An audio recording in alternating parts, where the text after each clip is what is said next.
আমরা দেখেছি যে আওয়ামী ফ্যাসিবাদী জামানায় কিভাবে স্বাধীনতা চিকিৎসক পরিষদ এক ধরনের গুন্ডামি করেছে। আওয়ামী জামানায়, ফ্যাসিবাদী জামানায় যোগ্য ডাক্তারদেরকে চাকরিচ্যুত করা হয়েছিল। যারা যোগ্য নার্স ছিল তাদেরকে ঢাকা থেকে বদলি করে মফস্বল শহরে পাঠানো হয়েছিল। তাদের একটি অপরাধ, তারা কেউ কেউ একটি আদর্শকে ধারণ করে, সেটি হলো শহীদ প্রেসিডেন্ট জিয়াউর রহমানের যে রাজনৈতিক দর্শন, জাতীয়তাবাদের দর্শনকে ধারণ করে, বাংলাদেশের দর্শনকে ধারণ করে, বাংলাদেশপন্থী একজন মানুষ। আর এই কারণে এই অন্যায় এবং বৈষম্য তাদের অনেকের সাথে করা হয়েছে। যেটি রফিক ভাই বললেন যে একজন নার্স, তাকে একটি জায়গায় বদলি করা হয়েছে কিংবা চাকরিচ্যুত করা হয়েছে, অনেকে দাঁড়ে দাঁড়ে ঘুরেছেন, তিনি এখনো পর্যন্ত তার সেই অধিকার ফিরে পাননি। এই অধিকারগুলো আমাদের ফিরিয়ে দিতে হবে, কারণ এখন যে সরকার ক্ষমতায় রয়েছে বাংলাদেশের সরকার, জনগণের সরকার। অন্তর্বর্তীকালীন সরকারের সময় রফিক ভাইয়ের সাথে আমার অনেক বিষয়ে কথা হয়েছে। আমরা দেখেছি যে এই সচিবে বিভিন্ন ডাক্তারদেরকে বিভিন্ন জায়গায় প্রমোশন দেওয়া হয়েছে, ফ্যাসিবাদী ডাক্তারদেরকে বিভিন্ন পদে বসিয়ে রাখা হয়েছে। কিন্তু যারা ডেবের ডাক্তার, যারা 16 বছর বৈষম্যের শিকার হয়েছে, তাদেরকে আরো বৈষম্যের শিকার করেছিল অন্তর্বর্তীকালীন সরকার। আমি ওই সময় স্বাস্থ্য উপদেষ্টার সাথে কয়েকবার কথা বলেছি এবং রফিক ভাই চেষ্টা করছিলেন কিভাবে যারা ডেবের ডাক্তার রয়েছেন, যারা বৈষম্যের শিকার হয়েছে, তাদেরকে বিভিন্ন জায়গায় তাদেরকে প্রমোশন দেওয়া যায়, কিন্তু তিনি চেষ্টা করেও সক্ষম হননি। একটি কারণ, ডক্টর মোহাম্মদ ইউনূস তিনি চাচ্ছিলেন না যারা বৈষম্যের শিকার হয়েছে তারা আসলে প্রকৃতপক্ষে এখন মর্যাদা পান। এটি বাস্তবতা। অনেকে হয়তো বিশ্বাস করবেন না, কিন্তু রফিক ভাই এখানে আছেন, তাকে জিজ্ঞেস করতে পারেন যে তিনি অনেক চেষ্টা করেছেন কিন্তু আসলে তিনি পারেননি। কারণ কেন যেন আমাদের অন্তর্বর্তীকালীন সরকার শুধুমাত্র স্বাস্থ্য খাত না, বিভিন্ন খাতে, সেক্টরে যারা আওয়ামী লীগের দোসর ছিল তাদেরকে বসিয়ে রেখে তারা রাষ্ট্র চালাতে চাচ্ছিলেন। তারা মনে করছিলেন যারা বাংলাদেশপন্থী, যারা জাতীয়তাবাদের আদর্শকে ধারণ করে, যারা বঞ্চনার শিকার হয়েছে, এখন যদি তাদেরকে প্রমোশন দিই সেক্ষেত্রে তো আমাদের যে এজেন্ডা, একটি দল গঠিত হবে, আগামীতে ক্ষমতায় যাবে, সেটি তো বাস্তবায়িত হবে না। সেই চিন্তার জায়গা থেকে তারা মনে করল যারা আওয়ামী দোসর তাদেরকে ভয় দেখিয়ে প্রশাসনে রেখে তারা কাজ করবে। কিন্তু তাদের সেই স্বপ্ন পূরণ হয়নি, কারণ এই দেশে যে অন্যায় এবং বৈষম্য করতে চাই জনগণ কিন্তু তাকে রুখে দেয়। তো আমি বাংলাদেশ সরকারকে বলবো, আমাদের স্বাস্থ্যমন্ত্রীকে বলবো, যে সকল ডাক্তাররা যারা বৈষম্যের শিকার হয়েছে তাদেরকে এখন মূল্যায়ন করা আপনাদের দায়িত্ব। দেখেন, অনেকে আমি দেখেছি যে আমাদের রুহুল কবির রিজভী ভাই, যে সময় তিনি বলা যায় প্রায় 2 বছর 1 মাস যে সময় বাংলাদেশে জুলুম চলছিল, যে সময় নিপীড়ন চলছিল, যে সময় কথা বলা যেত না, যে সময় গুম করছিল, খুন করছিল, যে সময় জঙ্গি ট্যাগ দিয়ে মানুষকে হত্যা করছিল, সেই সময় তিনি বিএনপির পল্টন কার্যালয় ছাড়েন নাই। টানা 2 বছর 1 মাস ওই কার্যালয়ে তিনি অবস্থান করছিলেন।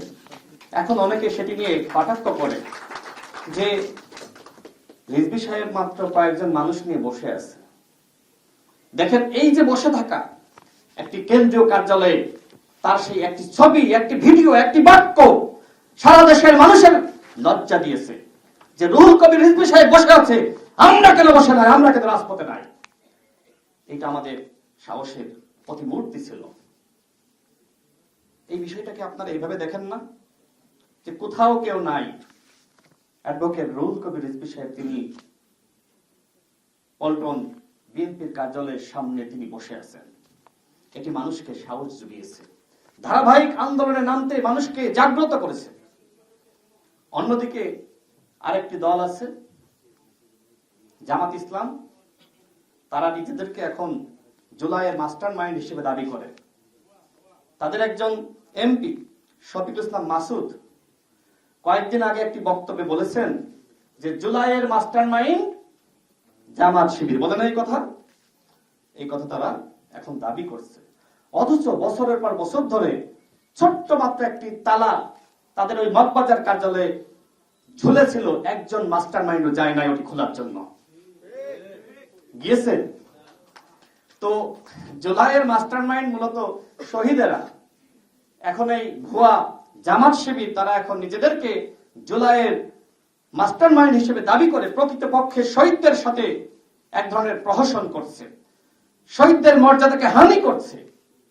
এই হলো জামাত শিবির, যারা মানুষের মূল্যায়ন করতে পারে না। আজকে বাংলাদেশের রাজনীতি করার সুযোগই পেয়েছে শহীদ প্রেসিডেন্ট জিয়া রহমানের কারণে। আজকে বাংলাদেশে তারা যে রাজনীতি করার সুযোগ পেয়েছে দেশনেত্রী বেগম খালেদা জিয়ার কারণে, অথচ এই দলটি কত বড় অকৃতজ্ঞ। তারা আজকে কিছু পোষ্য প্রাণী বলা যায়, যাদের দিয়ে আজকে শহীদ প্রেসিডেন্ট জিয়া রহমানকে পর্যন্ত গালিগালাজ করাচ্ছে। এটি অত্যন্ত ন্যাক্কারজনক। আপনাদের যে কথা না বললেই না, 15 জুলাই ঢাকা বিশ্ববিদ্যালয়ের যে সময় নারী শিক্ষার্থী এবং আন্দোলনকারীদের উপরে হামলা করা হলো, সেদিন রফিক ভাইয়ের সাথে আমার কথা হয়েছিল।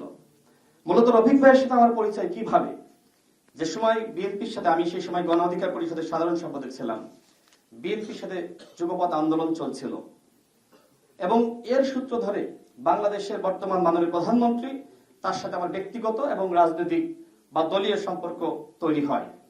এবং যেহেতু আন্দোলন সংগ্রামে আমরা সামনে থেকে নেতৃত্ব দিয়েছি এবং 2018 সালের কোটা সংস্কার আন্দোলন, সেই আন্দোলনের আমি একজন কর্মী ছিলাম, সংগঠক ছিলাম, নুরুল হক নূর সহ আমরা সেই আন্দোলন নেতৃত্ব দিয়ে সফল করেছি। তো যে কারণে এর পরবর্তীতে যতগুলো আন্দোলন বাংলাদেশের হয়েছে, ছাত্র আন্দোলন, আমরা সেই আন্দোলনে সম্মুখ যোদ্ধা হিসেবে সামনে থাকার চেষ্টা করেছি। মূলত আমাদের রফিক ভাইকে আমাদের বর্তমান স্বরাষ্ট্রমন্ত্রী জনাব সালাউদ্দিন আহমেদ, তার মাধ্যমে তার সাথে পরিচয়। যখন 15 জুলাই হামলা হয় এবং যারা আমাদের পরিচিত রক্তাক্ত হয়ে কাকরাইলে অবস্থিত ইসলামী ব্যাংক হাসপাতালে ভর্তি হয়, এবং এরপরে রফিক ভাইকে বলি যে ভাই তাদের চিকিৎসার ব্যবস্থা করতে হবে, এবং তিনি অনেকের চিকিৎসার ব্যবস্থা করেন। সম্পূর্ণ খরচ বিএনপির পক্ষ থেকে বহন করা হয়। তিনি বললেন না যে দেশের বাইরে থেকে একটি কল আসলো, সেই কল এসেছিল বর্তমান স্বরাষ্ট্রমন্ত্রী জনাব সালাউদ্দিন আহমেদের পক্ষ থেকে, এবং সেই কলে আমিও সংযুক্ত ছিলাম। যারা আহত যোদ্ধা তাদেরকে চিকিৎসা দেওয়ার জন্য মাননীয় প্রধানমন্ত্রীর নির্দেশনায় ব্যাপ কাজ করেছে। অনেকে হয়তো জানেন না, যাত্রাবাড়ি সহ বিভিন্ন জায়গায় যারা আহত যোদ্ধা রক্তাক্ত হচ্ছিল তাদের হাসপাতালে নিয়ে যাচ্ছিল কারা, কিভাবে তাদের চিকিৎসা হচ্ছিল, এই ঘটনাগুলো বিস্তারিত আমি জানি। এবং এই সমন্বয়ের দায়িত্বে ছিল বর্তমান স্বরাষ্ট্রমন্ত্রী জনাব সালাউদ্দিন আহমেদ। তিনি একদিন বলেছেন যে নেপথ্যের অনেক ঘটনা আছে। আপনাদের কি মনের মধ্যে প্রশ্ন জাগে না যে খাবার আসছিল কই থেকে, পানি আসছিল কই থেকে, এবং তাদেরকে চিকিৎসার জন্য নিয়ে যাচ্ছিল কারা,